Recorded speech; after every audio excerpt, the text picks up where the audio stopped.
Come inside, take your time, grab your tea, sit with me. Real talk, real vibes, let's unpack what's behind Royalty TV.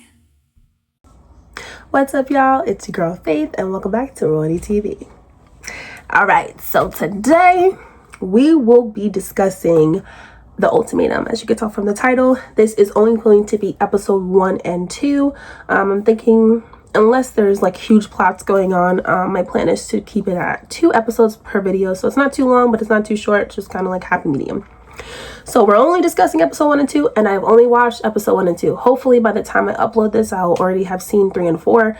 But if not, please don't spoil it for me, y'all. All right, just keep the conversation in the comments, strictly episodes 1 and 2. No spoilers, please. I definitely want to give like my authentic recaps, commentary, etc. To the episodes. I have my handy dandy laptop here right now because I wrote down all my notes. I was very prepared. I sat down and watched both episodes, and at first I was like, this is gonna be boring, because frankly I thought last season was a little bit boring, besides a few characters that kind of put on a show. So I was kind of like, is this cast gonna be boring? But I think after seeing episode 2, I'm like, oh no, there's a lot more personality to some of this cast than I thought. But yes, let's start with episode 1. So I'm gonna go with, I should have set my laptop up over there, but for now, if y'all see me looking down, it's because I'm looking at the notes. So first, let's just recap. First, actually, before we do that, if y'all hear me like sniffling and doing the most, I'm hoping it's not picked up that much on the mic. My voice might sound a little bit strange. I'm a little sick right now. I'm not gonna lie, your girl under the weather, but I still gotta pull out my content, so we're gonna power through. But if it's bothering you, my like crackly, raspy voice, I apologize. It's not usually like this, but gotta do what a girl gotta do. All right, so first, let's just go over all the couples. Now, I'm the type of person, it takes me usually like mid-season to learn all the cast name for like any reality TV show that I'm just starting. So frankly, I had to write them all down because I don't remember their names, but I remember their faces. Like if I see the faces, I could tell you the backstory. But by names, I was like, So I'm sure y'all are like the same way, especially with the first 2 episodes. It's like a lot of them also look alike with the men. So I'd be like, wait, who is he? Like I keep confusing the one guy with the cheerleader guy. Like him and the other guy, I'd be confusing so much. I'm like, wait, he's the cheerleader, who the cheerleader? I don't remember. But we started off with 6 couples this season. There's Jessica, Grace, and Idris. There is Casey and David. There is Monica and Luke, Blake and Haley, Ashley and Killian, and then Alex and Jebin. So we're gonna start off with my thoughts on all the couples, because I feel like the first episode was more so kind of just getting the backstory of the couples, understanding why the ultimatum was given, understanding which couples understanding the discrepancies within the couple, or what's kind of stopping one party from not wanting to move forward to marriage versus the other party, and kind of understanding all of, as a whole, everyone's aspirations and goals for their couples, right? So we'll start it off with Jessica, Grace, and Idris. So they've been together for 2 years, and the ultimatum was issued by Jessica. So Jessica wants marriage and kids. She explained that her father is currently dealing with a declination in health, so I'm assuming he's extremely sick. And she's, from what I was gathering, I mean, she didn't specify what it was. No, not that she has to at all, but from what I was gathering, it's giving like, you know, there might not be much time left. And so she wants to get, you know, started with marriage, kids, stuff like that. Like the sooner the better, which I completely understand. I've seen that a lot, you know, when you have a sick parent or a sick loved one and you really want them to be able to make it for those important moments in your life. Sometimes people, I wouldn't say rush through it, but they're more eager to get to those places. As someone who, you know, lost someone that was very, very close to me in my life only a year ago, you know, I think about all that because I'm not married currently or have kids. So something that person got to miss out on, something that I wasn't able to share with that person. So I completely understand why she's more eager and like pushing him to try to do these things. And also they're older. I forget how old Idris is, but I remember that Jessica Grace did say that she's like 32, I want to say. So I completely understand why she's like, you know what, like the eggs are ticking, clock is ticking. Like she even cracked that joke, I think, about her biological clock, and she's like, you hear that, like that's my biological clock ticking. So she definitely just wants to get it going. My thoughts at first, thought it was simply like a timing issue between them, but at the end became obvious that like it's more so trust than the timing, at least from Idris's part. So I think they have to, for them to work, and this is my thoughts, just so y'all know, these are my thoughts at episode 1, after episode 1. This is before I watched episode 2, so my thoughts have changed, but this is what I wrote down initially for my thoughts, so I'm just going to be authentic with it. I think that for them to work, trust, repair, forgiveness, and some type of relationship security has to occur.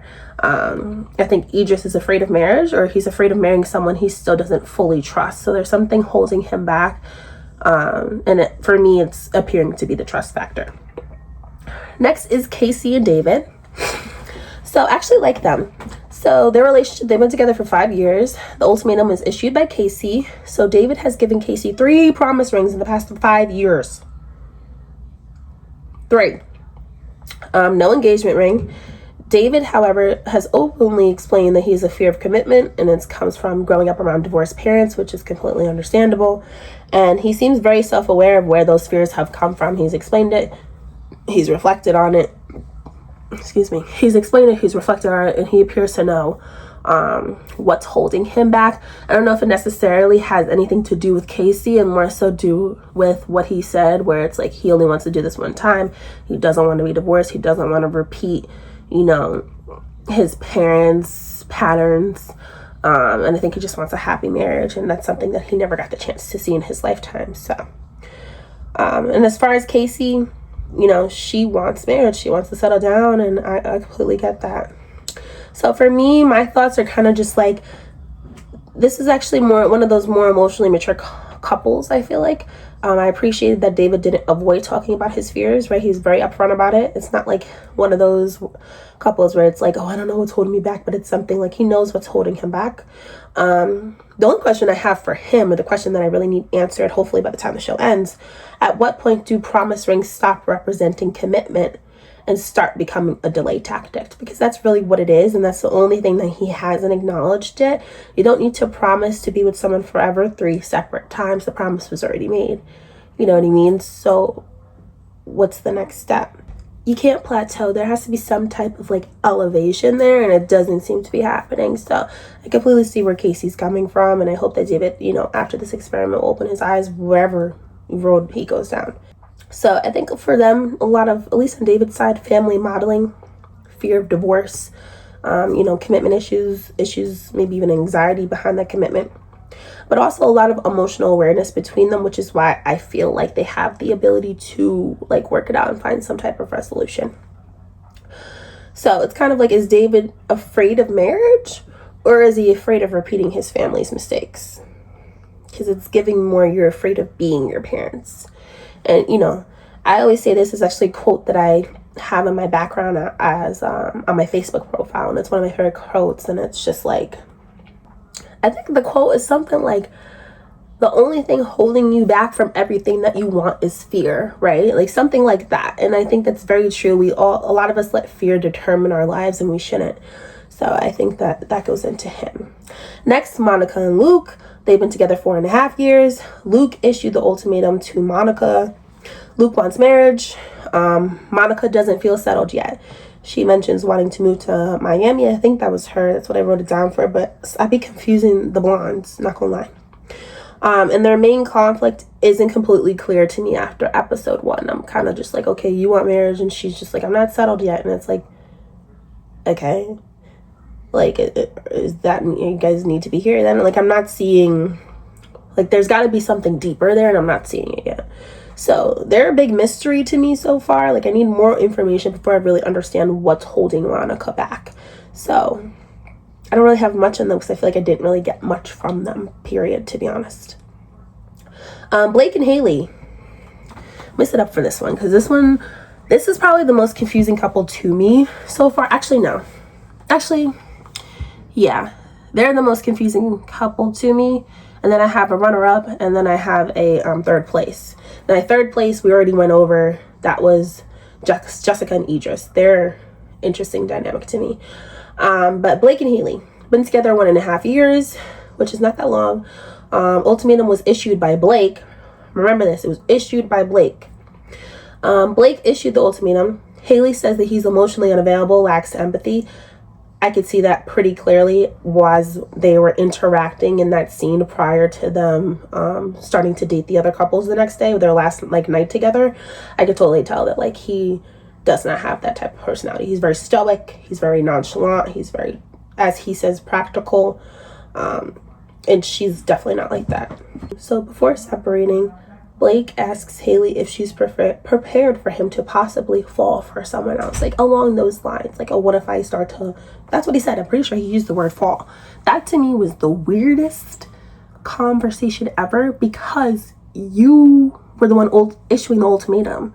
So why are you even thinking about that? My only thing would be, if you're on this show issuing an ultimatum because you want to marry this person so fucking bad, my only thing would be hoping and praying that this show or this experiment, whatever the fuck you want to call it, will help her realize that she wants to get married to me and will help us progress. Why are you thinking about, to me, it's giving he wanted a hall pass. Like, to me, he's taking this as a hall pass, and I find that very, very strange, because you issued the ultimatum. Like, I think it's very rare on the show for the person that issued the ultimatum to take it as a hall pass. Like, to me, it's just strange. So, I don't know. There's something off about him. I'm not quite sure what it is, but I don't like it. And at first, at the mixer, you know, going in more into them, at the mixer later on in the episode, all of the original partnerships, couplings, relationships, they all like kind of went up to their ex, acknowledged them, gave them a hug, whatever, before they started dating other people, as weird as it sounds. However, Blake never went up to Haley, never hugged her. I don't even know if he acknowledged her, and that really upset her, rightfully so. Completely get it when all these people are still, I mean, that's your partner of, you know, only 1.5 years, but still, that's your partner. You're on a show experimenting, but still your partner. So why wouldn't you acknowledge her? But he is taking this experiment, I think, completely differently, because he had mentioned in his confessional, like, well, we're exes now, which you're fake exes. You're not really exes. The goal is to get back together, but for the show purpose, sure, they're calling y'all exes. I don't even think they should be calling y'all that, but we're exes now. I need to distance myself. I'm dating. I gotta put my all into this experience. Like, this is not a hall pass. And I think that's what some of these people are forgetting, or do forget on this show. The essence of the show is to experience other people that may be different or have different qualities to them than your original partner, and seeing if that gels or meshes better with your life than what you have now, or see if it helps you understand who your partner is and understand why your partner has certain goals, aspirations, or whatever for life, and, you know, bring you guys back together, or make you realize that's not the person for me. The goal of the show is not to hook up with anybody that you can because you're exes with your partner and then go back to your partner after and pretend like you didn't. Like, that's, you're supposed to be learning something. Yes, it's good television, but you're supposed to be learning something. So I just don't understand what he's doing, frankly. Haley confronts him about him not acknowledging her or giving her a hug, and shit went left, let me tell you. I did not expect that from Haley, which gave me more essence into their relationship, because she seemed more, I wouldn't say quiet, but not as, like, it was giving mother to son type shit. Like, I'm talking. I was like, whoa, what is going on? So now seeing how they handle conflict, because if you notice, it wasn't much reciprocal conversation.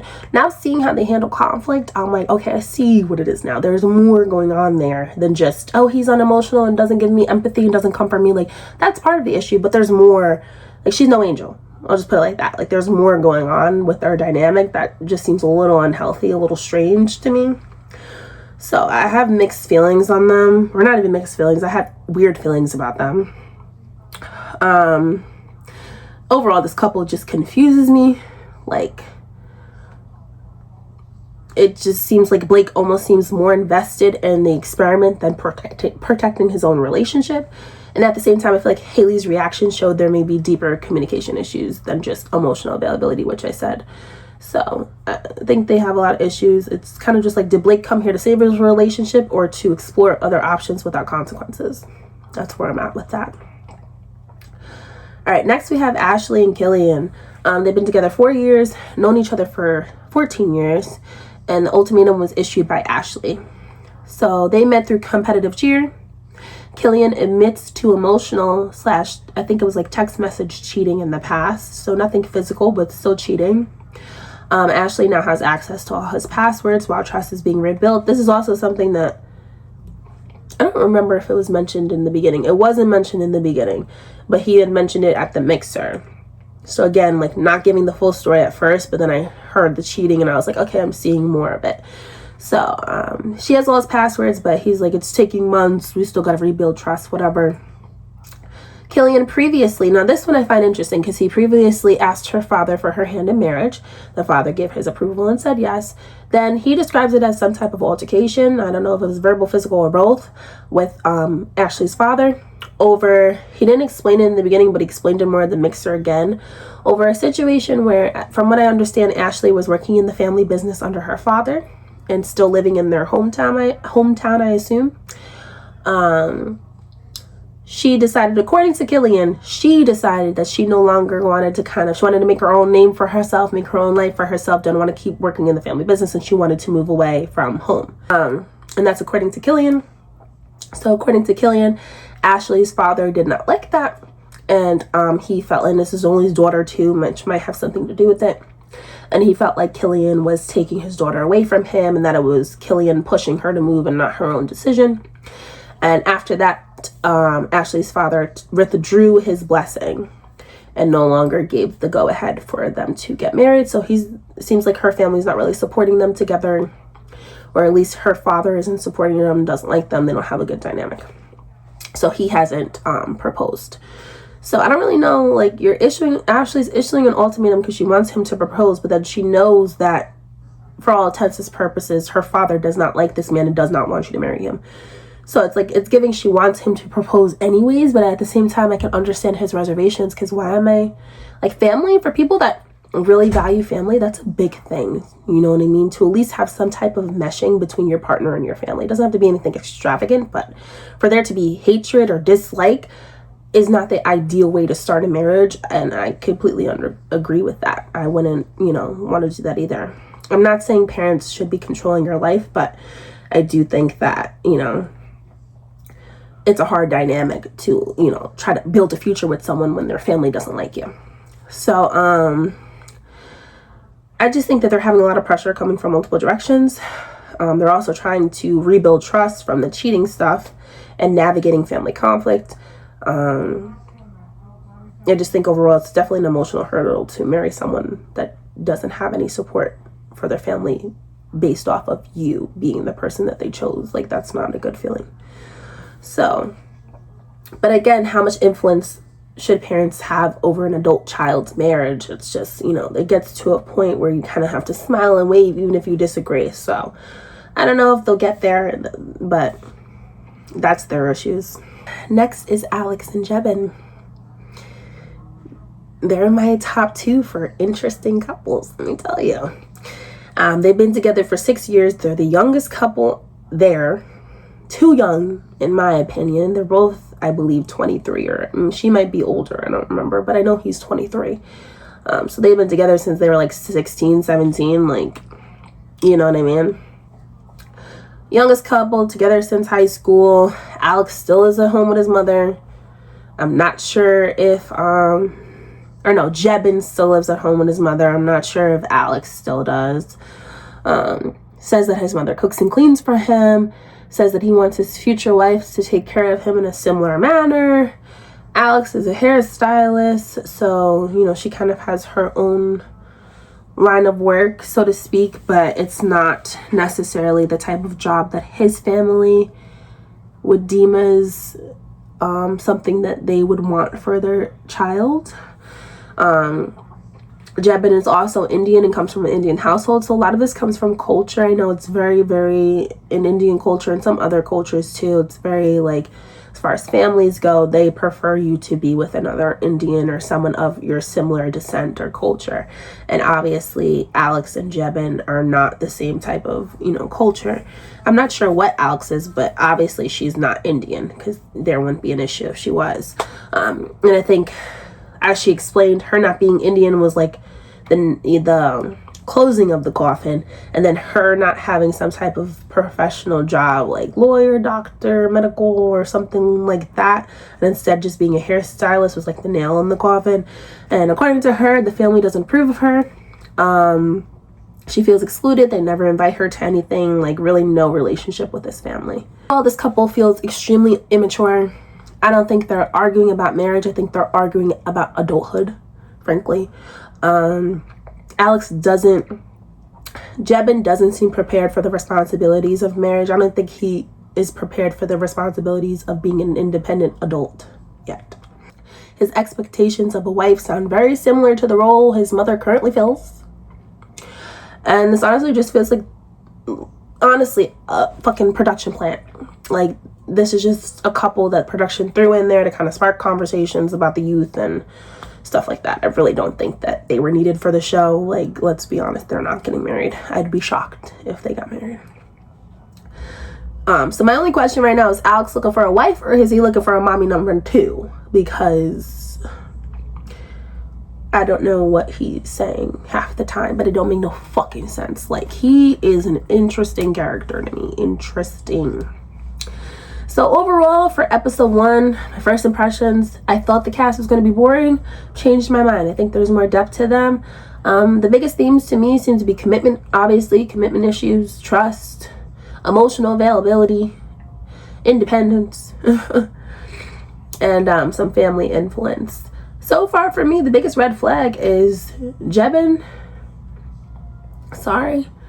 And the biggest surprise is just how many couples have unresolved trust issues beneath the surface. Like, I feel like they've sugarcoated everything in the beginning, and then as conversations started going, I'm like, oh, now I see where the issues are coming from. So those are my thoughts for episode 1. Now episode 2 was where it gets good for me. All right, let's get to episode 2. Okay, so first we start episode 2 off with David and Monica's fishing date. So honestly, David and Monica seem to get along really great. A lot of laughing, a lot of flirting, conversation seems to be flowing. I actually think the date was pretty cute. Like, if they weren't in relationships already, I could actually personally see them together. But at the same time, I'm seeing a pattern with David throughout this episode. Like, he has chemistry with every motherfucking body. Everybody like David. Like, every girl, you ask them, who do you think you're most, David? Like, I'm just like, damn. Like, so to me, it's just like, okay, is David just a flirt? Is he naturally charismatic? Because it's just kind of, I see, like, visually, we see him form these connections with damn near all these girls. So I'm just like, David just, but it doesn't seem like manufactured or like smooth talker. It don't seem like that at all, but he just seems to naturally be able to, flirt. So I don't know, like, is he genuinely, it seems like he's genuinely building deeper emotional connections with these ladies, or is he simply just naturally connecting with everyone? I don't know. All right, next is Jebin's dates. He had a couple.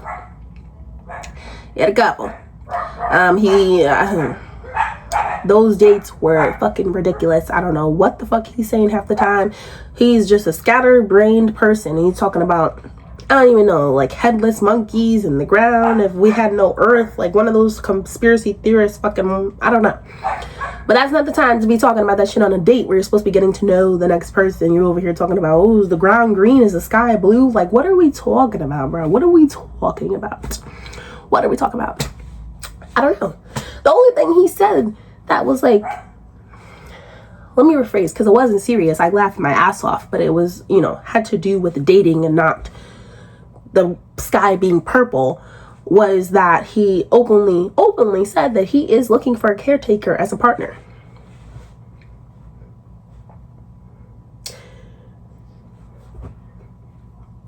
Like, what are we saying? I don't know, y'all. I don't know. She says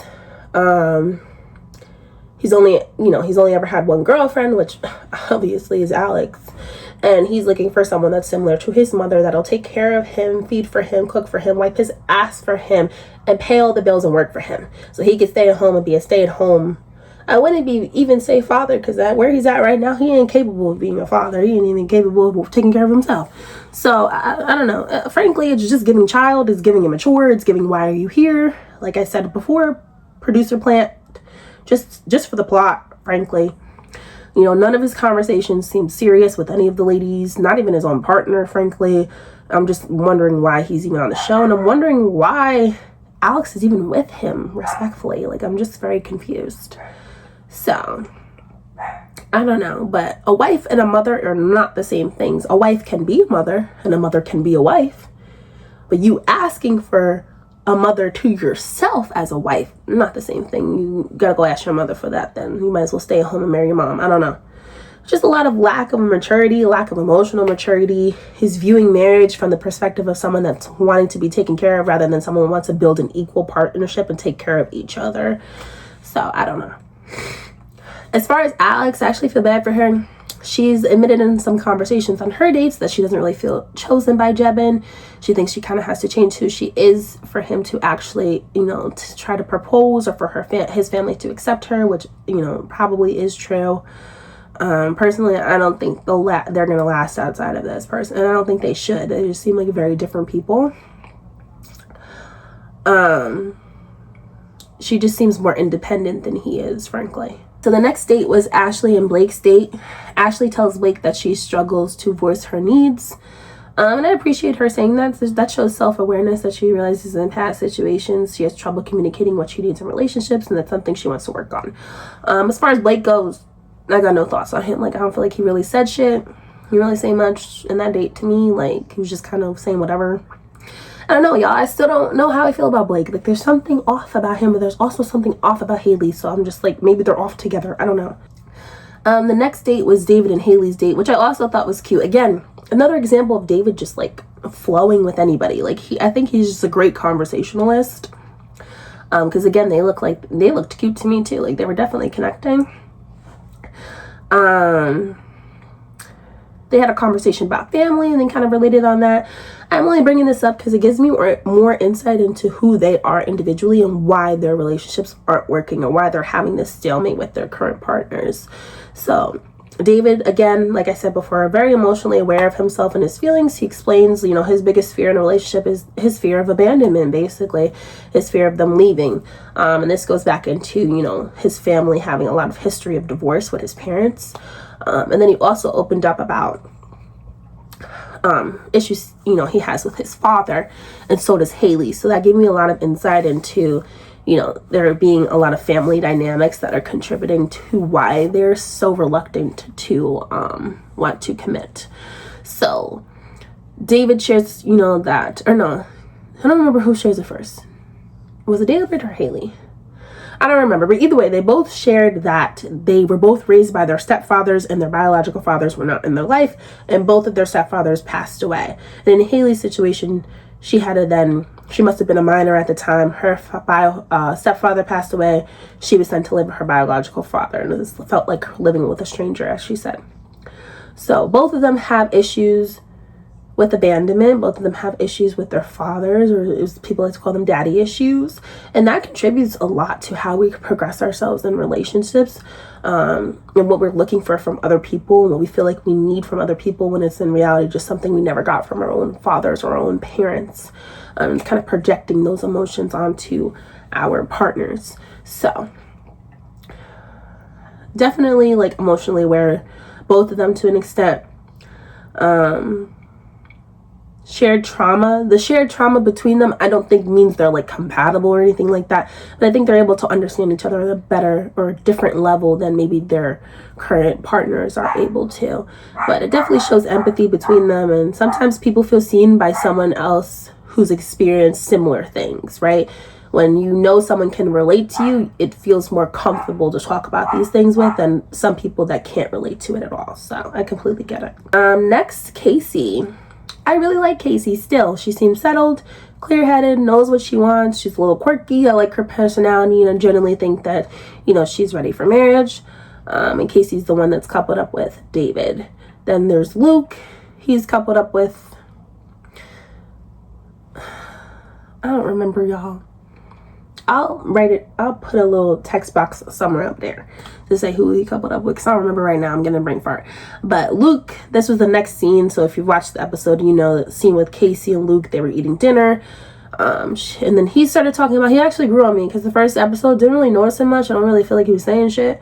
But episode 2, he showed more of his personality. He seems funny, bubbly, emotionally aware, and he seems mature. Someone that I actually also think is ready to settle down. Then there is Jessica Grace. I'm still fucking confused, y'all. I'd be so confused about this. I'd be so confused about this whole situation. She acknowledged the trust issues in this episode, but she still didn't explain her side at all. So, alright. Next scene, they do a bit of the compatibility game. Honestly, it's a bunch of shits and giggles. None of it really caught my eye. The only thing that really caught my eye is just a lot of people felt like they were compatible with David, which goes back into my, like, he's just kind of connecting with everybody, flowing with everybody. Like, I don't know if he's just a big flirt or if he's just a really good, naturally good, charismatic conversationalist. So I don't know, but all the ladies seem to want David. So I think it will be interesting when it's time to pick, like, who he's going to pick. Personally, I think he vibes well with damn near all the girls, so it don't really even matter. But I think he could teach them all something, and their partners. But I don't want to talk too soon, because then by episode 6 he gonna do fuck shit and I'm gonna be like, I fuck David. But for now, he's probably my favorite guy, or one of my favorite guys. Jessica and Idris decide to have a conversation. Jessica basically pours her heart out to him, and he just sitting there like this, zoning off into motherfucking Netherlands, bro. I don't know what he was doing. It was crazy. I would be so mad, because I'm such a reciprocal conversation type of person, so I'm not getting acknowledgement or like a reciprocal ended conversation from you, and you're just staring off into space while I'm blabbing for 40 minutes. I would be so fucking annoyed, because I don't know what's going on. And he mentioned this in the confessional. He literally said, oh, everybody, when they first meet me, they think I'm stoned, because that's how you've looked the whole show. We're only in episode 2. Like, I'm hoping that'll change, but so far it's just like the lights are fucking on, but there's not a single thing home, bro. Like, nobody's home. So, like, what are we doing? It would be better if you were on drugs, because at least you have an excuse. According to him, he don't drink or do nothing like that. But it would sound better if you did say, oh yeah, I'm stoned as fuck. I'd be like, okay, he on them drugs, okay. And I was like, wait, you're sober. So it's like, what? You can't even talk to your own girlfriend? Like, have a regular conversation? Like, I don't get it. I don't get it. Frankly, I don't fucking get it. Sorry. Like, he didn't even respond to her. I don't know. Just staring off into motherfucking Netherlands, bro. Just staring off into space. Like, that's just what it looked like. Just getting that meme with the 2 eyes, and like, that's what it looked like, y'all. Like, he didn't say shit. The only thing he said, the only thing he said was, I learned so much. From what? What did he do, y'all? Did I miss something? What the fuck did he learn? He hasn't talked to you know what I mean? He hasn't talked to any of the ladies. He hasn't gotten any different type of perspective. He ain't even talking to his own girl. So the fuck he learned? He didn't learn shit. Stop playing. Like, the fuck are we talking about? He pulled fucking, I don't know who it was. It was Haley. He pulled Haley for a chat. She's like, okay, like, interrupted her chat with someone else to pull her. I think it was Killian. Interrupted her chat with Killian, pulled her. They said, she's like, okay, like, so awkward, no awkward silence. She's trying to break the ice. She's like, so why'd you pull me? Like, what do you want to talk about? Oh, I don't know. I just wanted to look at you. Like, if you don't get the fuck out of here, like, you're not even trying for real. How old are we? I don't know how these people hold jobs for real. Like, no type of vocabulary, conversation. Like, I don't know, y'all. We might have to open back up the schools. I don't know what's going on. Just awkward. Next, which I thought was interesting, because I'm glad that the ladies are more not playing dumb. So all the girls off the bat picking up on the fact that Jebin ain't here for shit. He here to play the game. He here to play. He here to have fun. He here to hang out with the boys. As he said, I want to spend time with the boys. I'm done talking to the girls. Baby, this is not Broland. This is Ultimatum. Like, you were supposed to be progressing to marriage or progressing to leave, not progressing to fuck around with the boys. Like, that don't even make sense. But again, he's immature. He's 23. I don't know. Even at 23, I still hold y'all to a certain standard. Okay? As a girl who's been 23, there's still a certain standard with 23, and he ain't even meaning that to me. It's given 19, it's given 17 to me. It's given you're still in high school. It's just strange. But yeah, all the ladies, you know, right off the bat, they're noticing that. They have a conversation with Alex about that. They're kind of telling her, like, he just seems a little immature. Like, is he even really enough for you? Like, you, it's kind of giving you deserve more. She decides to go back to him, and she confronts him on it. She's like, you didn't get your shit together. You are not doing this experiment correctly. You haven't even really tried to get to know the girls. You're just playing games. And she did mention, you know, the girls are saying, like, I might deserve better than you. That shit triggered the fuck out of him, because he did the whole 180, took no accountability for his actions. I don't even think he realizes that he's acting like a little child, because he's been acting like that his whole life. And from what I get to see, based off of what he said, his parents, or at least his mother, definitely babies the fuck out of him. So I don't even think he knows what it really means to be a man. Sorry, that's the truth. And he flipped it back at her, and he's just like, oh, if you're gonna listen to what everybody else got to say, then we should just end this now. You know, typical guy thing, to flip it back on you and then give you the ultimatum back. And it's just like, get out of here. Next. Like, fuck out of here. So it just irritated me. Like, you're missing the point on purpose. Like, instead of reflecting, you're immediately getting defensive. Like, I don't know. Walking red flag to me. Again, the producers hired him and Idris not for the show, like, for the show, but not for the plot of the show. They just hired him for comedic fucking relief and storyline, like, yeah, for the plot. They were hired for the plot. They were not hired to get married. They were not hired to be a success story for the show. Idris and Jebin were hired for the plot. They were production plans, telling y'all right now. After that, they have that little conversation. He's like, oh, can you open up your bag? Can you open your bag? I'm gonna slip something in. I'm gonna slip something in. So it's like, what the fuck are you slipping in there? He slips in a letter. It was weird because, like, production showed the whole thing, but then they cut after that and they went to a different scene. So I was like, are we not gonna know what the fuck went on there? Like, I don't know. So yeah, after that scene, they don't show nothing about the letter. Then we go to what I thought was gonna be the trial marriage, you know, recoupling, as we'd say in Love Island, but like the choosing who you want to spend the trial marriage with, because they were at the dinner table, the hosts were there, and they were gonna start. Then all of a sudden, the hosts announced, like, hey, so somebody wrote a note. And apparently, I didn't even know this was a rule, because I don't think anyone's written notes before in the past. Correct me if I'm wrong.